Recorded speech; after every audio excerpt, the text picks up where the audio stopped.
Okay, guys, let's once again talk about this polycystic ovary syndrome and clarify questions once again that misunderstood, because I received these questions, new questions. Okay, so be careful, because questions repeated. Question repeat, and anyway, take pens, papers, and let's go on. So about polycystic ovary syndrome, my beloveds. You will be asked about that. This is the most common endocrine disorder. It's because it's a metabolic syndrome. So polycystic ovary syndrome is the most common endocrine disorder in the reproductive aged women, my beloveds. Estimates suggest polycystic ovary syndrome affects anywhere from 5 to as high as 15-20% of women of reproductive age worldwide, depending on diagnostic criteria, about that little bit later, used as the population studied. This makes it extraordinary common. Why it's so important, my beloveds? Medical professionals, future you, will encounter patients with polycystic ovary syndrome frequently in various settings. It might be cardiology, primary care, of course, obstetrics and gynecology, endocrinology, dermatology, I don't know, internal medicine, psychiatry. So recognizing its high prevalence encourages a lower threshold for considering this syndrome in women presenting with relevant symptoms. For example, irregular periods, infertility, hirsutism, acne, obesity. Early diagnosis is key to managing symptoms and preventing long-term complications. So next, misunderstood point. I understand this misunderstanding. So the name is not quite correct. The name polycystic ovary syndrome is a misnomer. So why? Because when we use the term polycystic refers to the appearance of multiple small, typically less than 10, 2 up to 9 millimeters antral follicles arrested in development along the periphery of the ovary, often described as a string of pearls on ultrasound. They are not true classic cysts, fluid-filled sacs resulting from pathology, but rather this is immature follicles that fail to mature due to several reasons and ovulate due to the underlying hormonal imbalance. First of all, it's hormonal imbalance, of course. Furthermore, polycystic ovarian morphology is not required for diagnosis under the widely used Rotterdam criteria, little bit later, if the patient has both hyperandrogenism and ovulatory dysfunction. So why it's so important, my beloveds? Understanding this distinction is vital for accurate patient communication.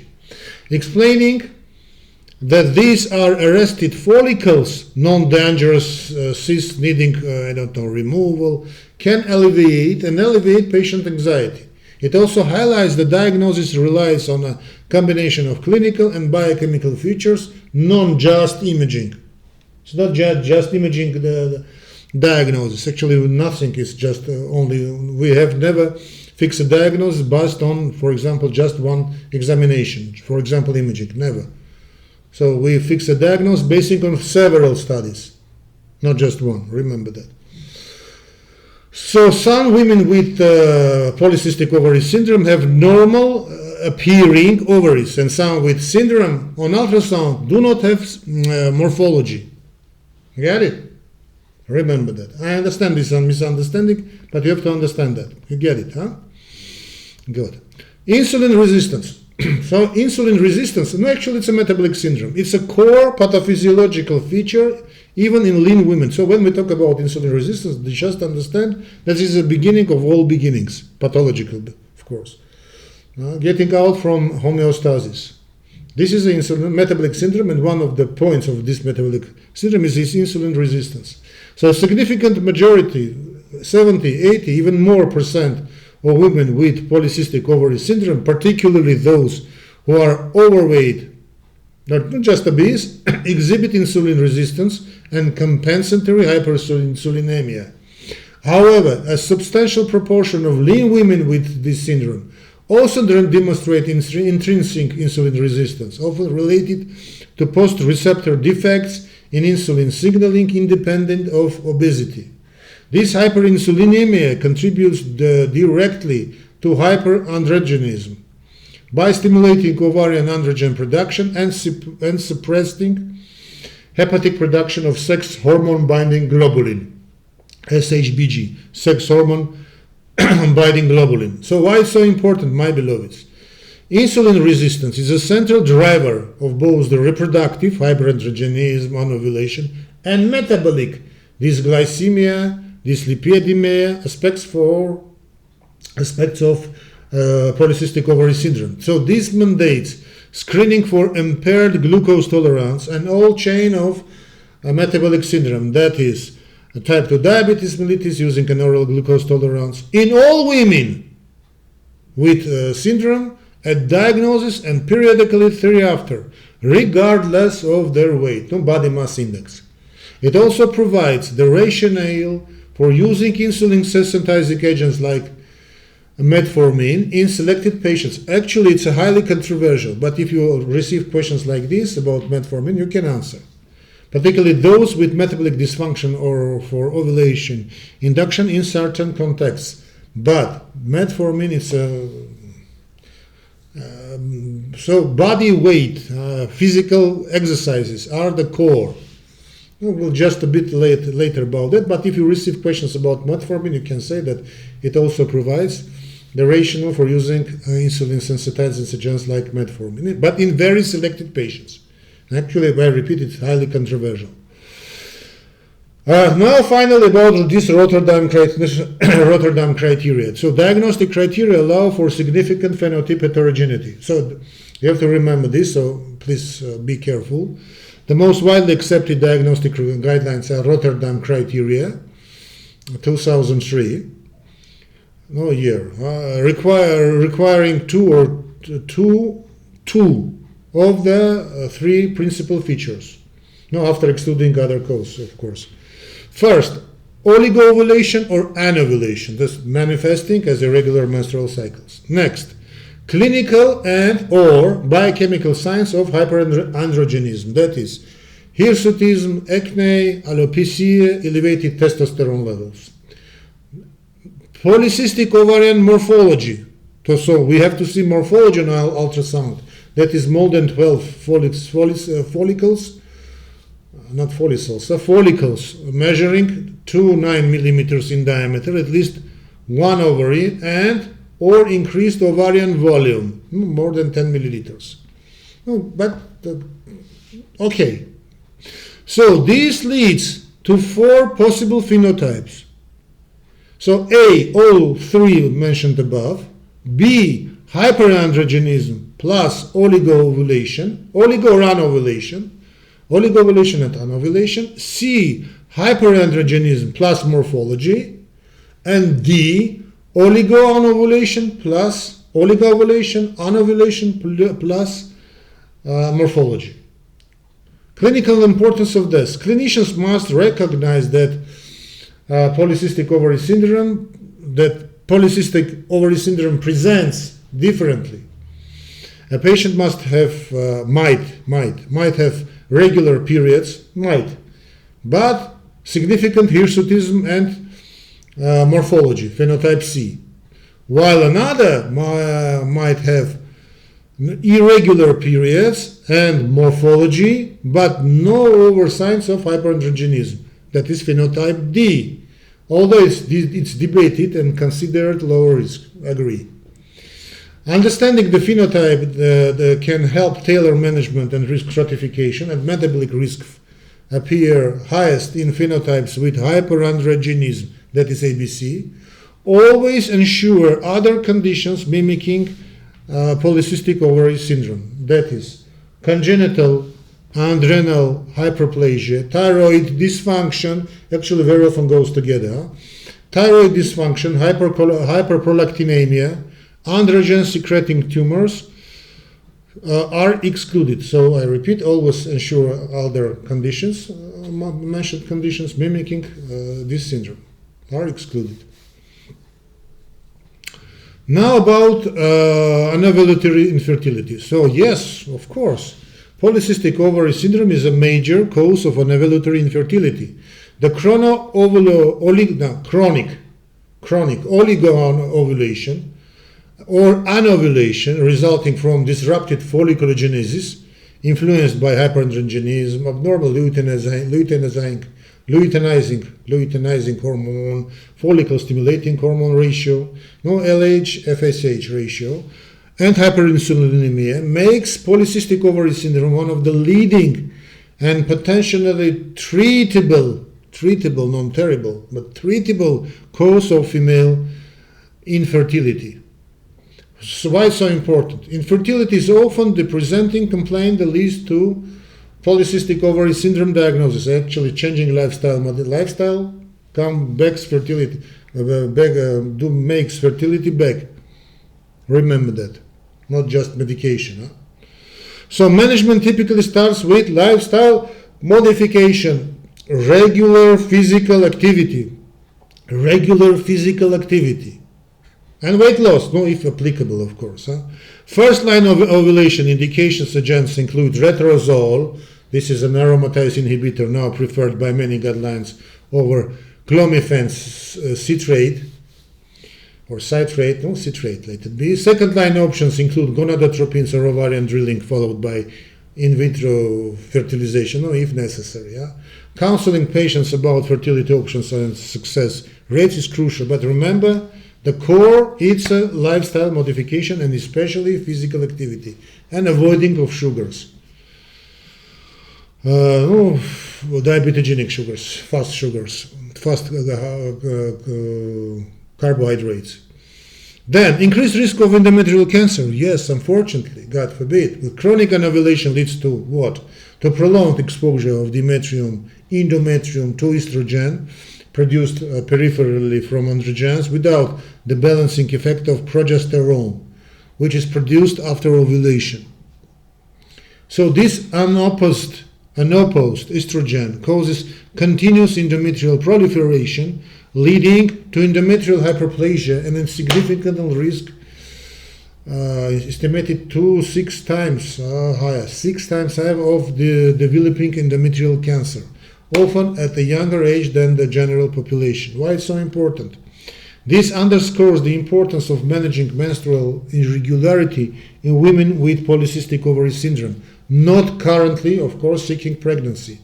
Strategies include combined oral contraceptive pills, progestin-only pills, or cyclical progestin therapy to induce regular withdrawal bleeding and protect the endometrium. But anyway, you remember this is a lifestyle modification. The physical activity is a core, and diet, of course. Next, any abnormal uterine bleeding, especially in women 35 plus with risk factors, warrants investigation. Why not transvaginal ultrasound and endometrial biopsy to rule out, God forbid, hyperplasia or malignancy? About my point, I'm a cardiologist, So we've got a strong association with metabolic syndrome and cardiovascular risk factors. Due to high prevalence of insulin resistance, obesity and dyslipidemia, typically high triglycerides, low high density, lipoprotein, cholesterol, women with polycystic ovary syndrome have a significant higher prevalence of metabolic syndrome, with an all chain of metabolic syndrome, compared to age-matched controls. This translates into increased long-term risk for diabetes mellitus type 2, hypertension, dyslipidemia, and potentially premature cardiovascular disease. All this is a metabolic syndrome. So why it's so important? Polycystic ovary syndrome should be viewed as lifelong condition with significant metabolic implications extending beyond reproductive health. Comprehensive management requires regular monitoring of weight, body mass index, waist circumference, blood pressure, fasting lipid profile, and glucose tolerance. Lifestyle modifications I repeat, physical, regular exercise, normal, correct diet, weight management are of paramount importance. So clinicians must address cardiovascular risk factors proactively. Higher prevalence of mental health disorders, definitely. Women with polycystic ovary syndrome experience a higher rates of depression, anxiety, poor body image, and eating disorders compared to women with without this condition, without the condition. This may be linked to the distressing symptom, hirsutism, acne, weight gain, infertility, the chronic nature of the disorder, and potential underlying neuroendocrine mechanisms. Clinical importance of that. So we need a holistic approach. A holistic approach to polycystic ovary syndrome must include screening for and addressing mental health concerns. Validated screening tools can be used. Empathy communication of the core of the problem.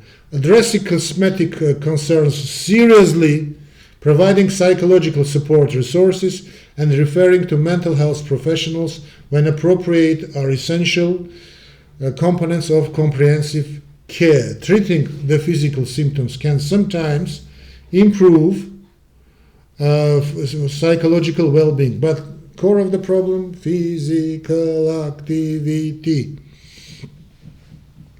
So physical activity is the answer. Next, potential link to non-alcoholic fatty liver disease and obstructive sleep apnea. Again, it's a metabolic syndrome, of course, my beloveds. Emerging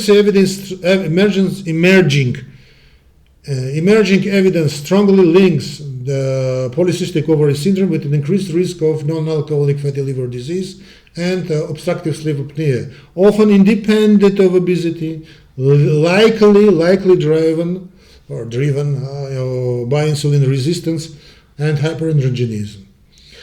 Non-alcoholic fatty liver disease can progress to non-alcoholic steatohepatitis, non-alcoholic, and hepatocellular carcinoma. And obstructive sleep apnea is independent risk factors, we know that, for cardiovascular disease and metabolic dysfunction. Actually, metabolic dysfunction starts, then comes sleep apnea. So why it's so important? Clinicians should maintain a higher index of suspicion of fatty liver disease, consider liver function tests and potential imaging, and obstructive sleep apnea, screen for symptoms like snoring, daytime sleepiness, witnessed apneas in women with polycystic ovary syndrome, even non-obese ones.